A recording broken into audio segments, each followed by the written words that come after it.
Hi everyone, today I want to tell you a little bit more about the spiral sleeve pattern Balenciaga, because I talked a bit about how I first came across this pattern about 12 years ago, and back when the Met archive and a lot of the magazines weren't archived online, so all I had to go from was this photocopy of a 1960s magazine. So I knew it was Balenciaga, and it was part of a pattern cutting course, but you basically work from quite limited images and you learn to visualize how the whole pattern can look from it and either drape it or flat pattern cut it.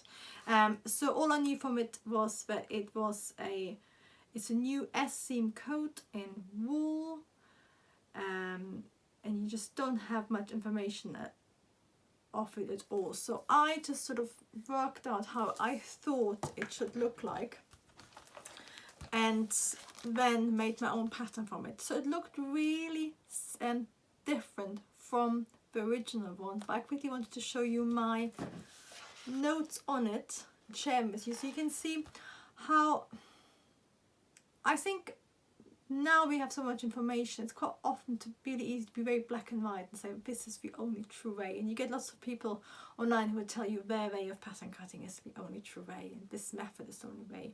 But I think quite often there's lots of different approaches and lots of interpretations as well, and I often think quite often interpretations become quite interesting because there's different people's background, knowledge, experience being brought in, and of course that's how you develop new stuff as well, by reinterpreting it. So I'm going to share my interpretation of Balenciaga S-coat with you now.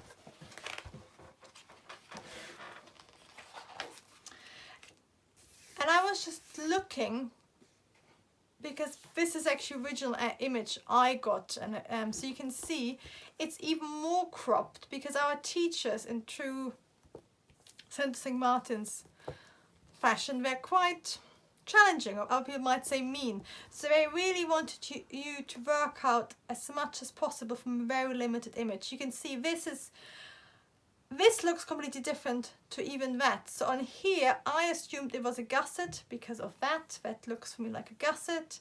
I didn't notice, I didn't have any of the description, which actually gives quite a lot away because it says a full dolman sleeve, set very low, and the seams themselves carved over the arms to become a deep yoke that controls fantastic suppleness at the back, which of course already gives you lots of hints of how it's drafted. So they purposely cut it off, and also they cut it off so you don't really see that there's another dart there and stuff. So it's part of a challenge.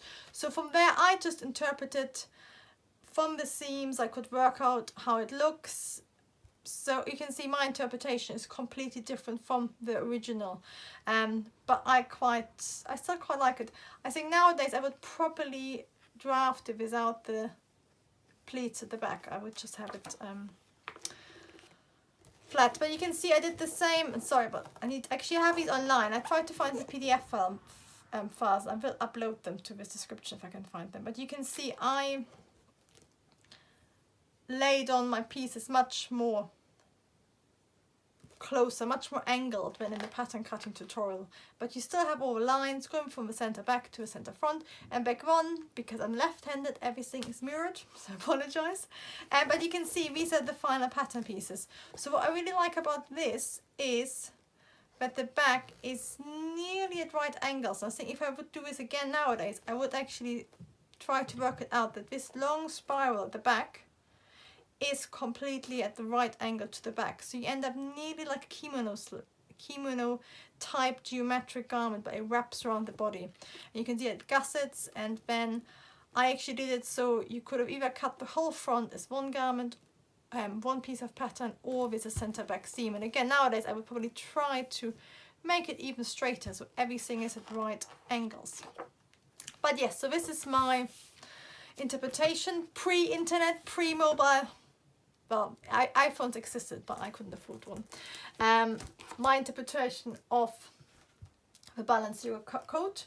And then now in a second, I'm going to go online on YouTube and actually analyze this one and the Givenchy in a bit more detail with you, but I wanted to share my personal interpretation with you here on Patreon rather than YouTube.